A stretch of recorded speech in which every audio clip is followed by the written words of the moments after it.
चंबल और बुंदेलखंड के अन्य भूले बिसरा दिए गए मंदिरों से बड़े अलग हैं खजुराहो के मंदिर।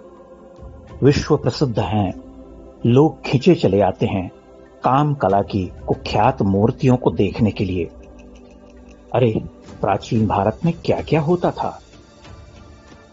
खजुराहो के ये मंदिर सैर सपाटे की जगह हैं साहब।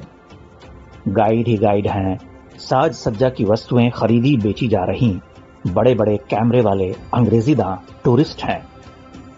एक विशाल परिसर में घास के सजीले उपवन हैं, करीने से काट छांट किए गए पौधे लगे हैं। वहां चंद कदमों के बाद ही एक रहस्य लोक खुलने लगता है।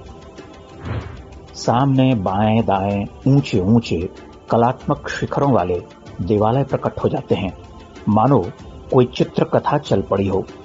चक्राकार आमलक, सुघड़ कलश से मंडित शिखर, वर्तुल धनुषाकार मंडपों की छतें, उनकी अलंकृत भित्तियां। कई विराट मंदिरों के पास से गुजरते हुए अचानक सुविख्यात कंदरिया महादेव उभरते हैं। उन्नत ऊर्ध्वमुख शिखर, कई कई समानुपातिक शिखरों से श्रृंगारित पूर्ण, किसी कंदरा की मानिंद खुलता हुआ मुखमंडप, अति विशाल अधिष्ठान, अलंकृतों में परमालंकृत।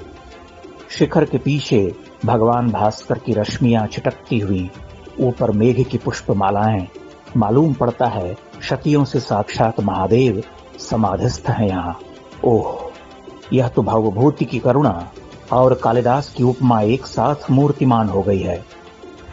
माघ के अलंकरण हैं, शंकर के छंद हैं।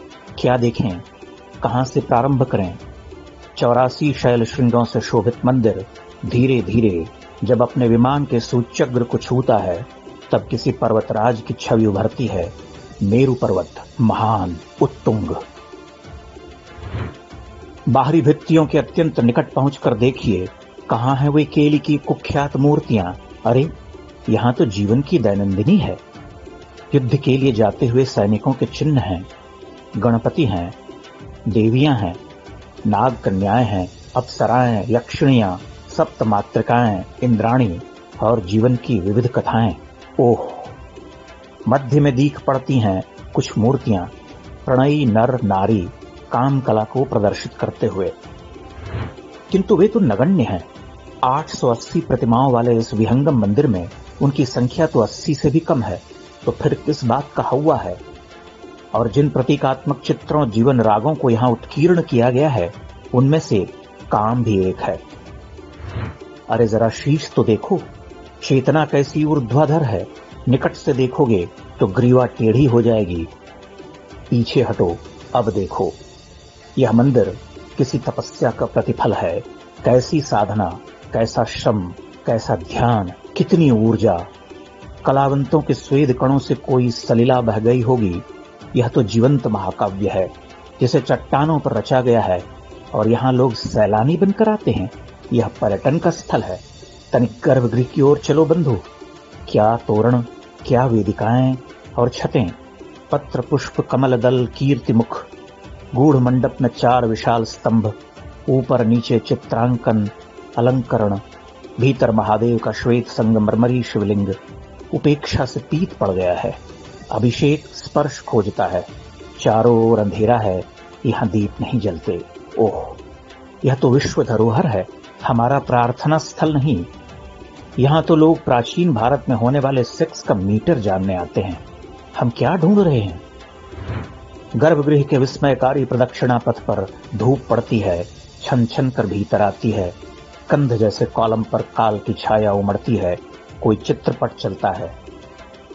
देवी देवताओं की कलात्मक प्रतिमाएं मौन में थिर रहती हैं। चमगादड़ की दुर्गंध आती है। महादेव, क्षमा करो, मन तृप्त रह जाता है। पुनः बाहरी भित्तियों पर मंडलाते हुए हम विचारते हैं कि हम वास्तविक नहीं कि क्षण क्षण की छटा के अभिप्रेत जान लें। साधारण दर्शनार्थी हैं और हमारे शब्द कितने मरणधर्मा, कितने क्षणभंगुर।